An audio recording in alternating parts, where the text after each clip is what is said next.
Bismillahirrahmanirrahim. Alhamdulillahirabbil alamin. Wassalatu wassalamu ala sayyidil mursalin wa ala alihi wa sahbihi ajma'in.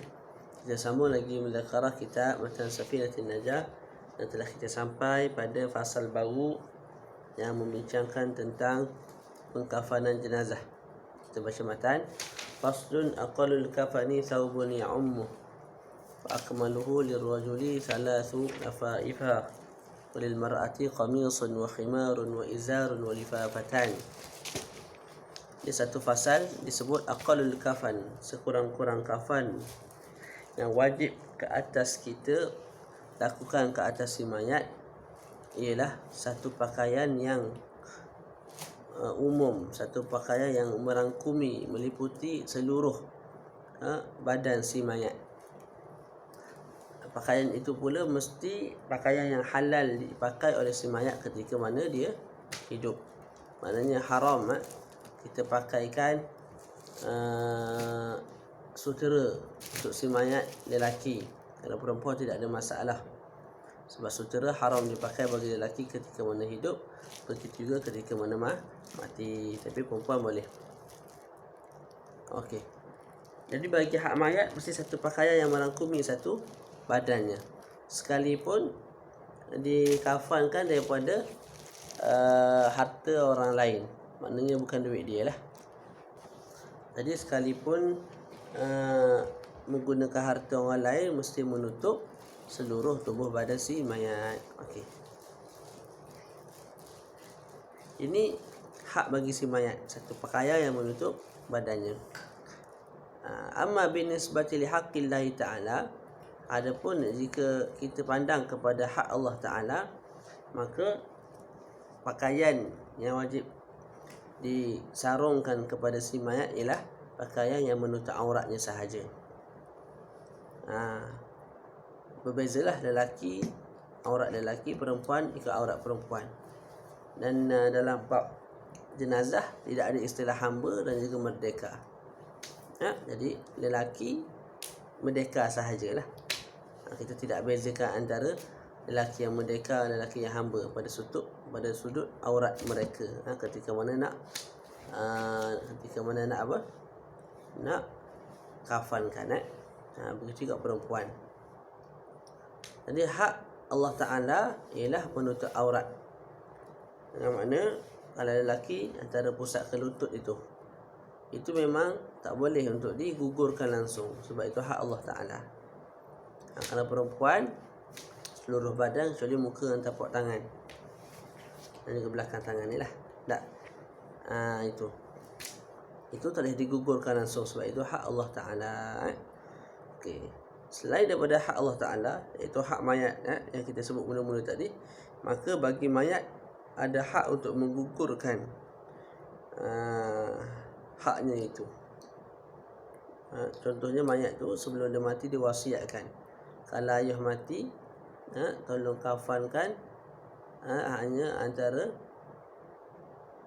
pusat hingga lutut. Wasiat itu boleh ditunaikan di sisi Imam Ibnu Hajar. Maknanya bahagian atas ni kita tak tutup dengan bahagian bawah lutut, atau pusat bawah lutut tak tutup, tak ada masalah, boleh. Sebab hak mayat, dan mayat telah menggugurkan hak itu bagi dirinya. Itu bagi pendapat Imam Ibnu Hajar Imam Ramli, sebut tidak boleh jugalah. Mesti satu pakaian menutup seluruh badan. Okey. Kemudian kita ada hak orang yang berhutang. Jadi mula-mula kita bincang hak mayat, satu pakaian menutup seluruh tubuhnya. Kemudian hak Allah Ta'ala, iaitu pakaian yang menutup aurat. Jadi hak Allah Ta'ala tidak ada orang boleh gugurkan. Hak si mayat itu boleh gugurkan sendirilah. Bila dia nak mati dia wasiatkan. Boleh di sisi Imam Ibnu Hajar. Ketika hak bagi orang yang berhutang, hak pemberi hutang. Pemberi hutang boleh menghalang daripada balutan kedua dengan balutan ketiga. Contohnya si mayat tu nak dibalut 3 balutan. Orang yang memberi hutang kepada si mayat boleh datang beritahu, mayat ni kamu tak payah nak balut 3 lah, balut sekali je. duit untuk pakaian balutan kedua, balutan ketiga, duit tu tak payah pergi beli kain kafan. Duit tu berserah kepada saya sebab dia berhutang dengan saya, tak habis bayar lagi. Duit tu saya nak sebagai pelunas hutang kepada saya. Begitu. Ahli waris juga ada hak. Hak ahli waris ialah balutan keempat, balutan kelima dan ke atas. Jadi kalau nak dibalut si mayat itu sampai 5 balutan, ketika itu ahli waris boleh komplain. Dia kata kami nak juga duit tinggalan si mayat tu. Jadi balut tiga kali je. Balutan kelima tu tak payah belilah. Duit tu kami nak guna. Tidak ada masalah, boleh. Wa yahrumu satru ra'sil muhrim wa wajhil muhrimah. Bila mana seorang muhrim mati ketika mana sedang ihram haji, ihram umrah, haram kita tutup kepalanya. Itu kalau lelaki lah. Kalau muhrimah haram kita tutup mukanya. Itu hukum lain bagi orang yang mati ketika mana sedang berihram. Lelaki haram kita tutup kepalanya, perempuan haram kita tutup mukanya. Wa akmaluhu lirajul salasu lafaifa, dalam matan disebut yang paling sempurna untuk kafan si mayat ialah 3 kali balut untuk lelaki. Itu. Setiap kali balutan tu tutup satu badan. Balutan kedua tutup satu badan. Balutan ketiga tutup satu badan. Itu.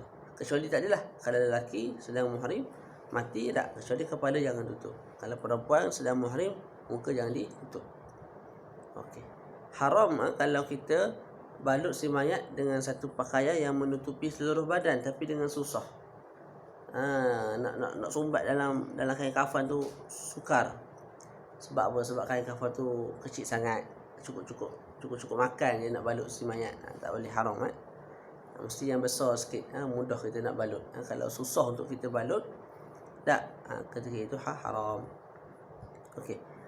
Panen sempurna 3 lapis untuk si lelaki ni, untuk orang lelaki ni, tak. Bila kita sebut panen sempurna, maka tidak wajib. Yang wajib tadilah aqallul kafan tadi. Okey. Panen sempurna wa akmaluhu lirrajul. Yang sempurna untuk lelaki 3 lapis. Dengan mana tidak wajib. Bila tidak wajib?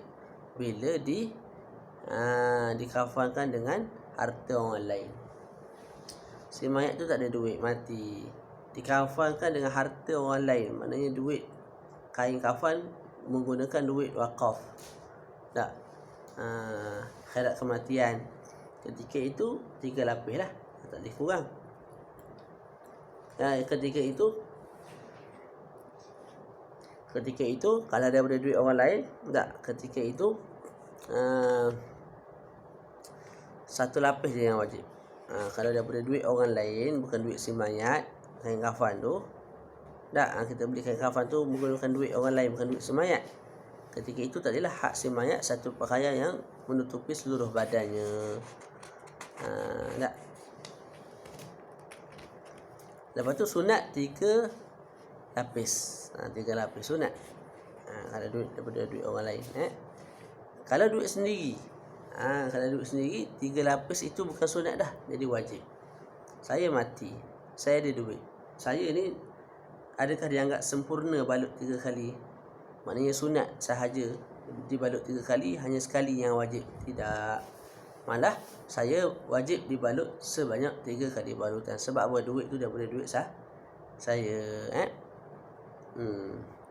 Walil mar'ati qamisun wa khimarun wa izarun wa lifafatan. Bagi perempuan pula yang afdalnya atau kepada salasu wa akmalu lirrajul atau lirrajul wa akmalu lin nisa wa lil mar'ah, lirrajul wa lil mar'ah. Okey.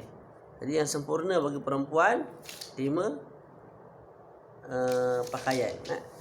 Pertama, perempuan kat sini termasuk dengan unsa dan juga khunsa. 5 perkara, 5 pakaian. Pertama, qamis.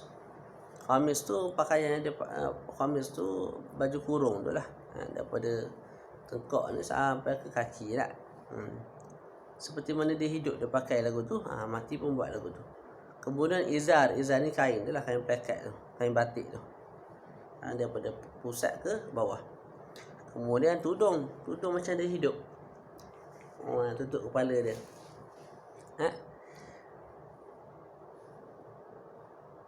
Kemudian barulah kita balut dengan 2 balutan. Jadi bila ditambah 2 balutan, bila ditambah 2 balutan jadi 5 lah.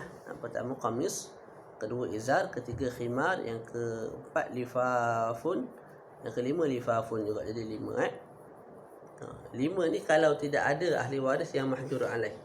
Kalau ada ahli waris yang mahjur alaih, contoh budak kecil, anak dia ke yang kecil lagi, tak balik lagi, tak, ketika itu perempuan tak boleh balut, kecuali 3 balutan sahaja, tak boleh buat sampai 5. Tak boleh buat sampai 5. Dan Imam Ba'ashin dia pesan falyutanabbah lahu, hati-hatilah ni. Sebab apa? Amalan orang biasanya balut 5 juga, walaupun si mayat itu, si mati itu, yang perempuan tu ada anak kecil lagi yang mahjur alaih, orang gila yang mahjur alaih. Wa afdhalul kafan, sebaik-baik kafan ialah kafan yang berwarna putih. Maknanya nak pakai warna lain tak ada masalah, cuma yang molek warna putih kain kafan tu. Lepas tu kain katen, nak pakai kain mahal sikit tak ada masalah, comel kain katen. Wal jadidu awla minal maghsuli kama fi tuhfah, ni ada khilaf. Cuma disebut dalam kitab ni, sebagaimana dalam Tuhfah Imam Ibnu Hajar, yang comelnya, yang aulanya guna pakaian baru, guna pakaian baru, guna kain kafan baru. Sebahagian ulama kata yang lama, sebab yang lama ni lebih sesuai lah untuk si mayat. Si mayat tu bukan nak pakai buat janggut dalam kubur tu, dia nak tanam. Bila tanam nanti rosak, bila nak dirosakkan baik pakai yang biasa-biasa sahaja, yang lama. Tak, begitu. Okey. Selesai kat situ. Wassallallahu ala sayyidina Muhammad wa ala alihi wa sahbihi wa baraka wa sallam. Alhamdulillahirabbil alamin.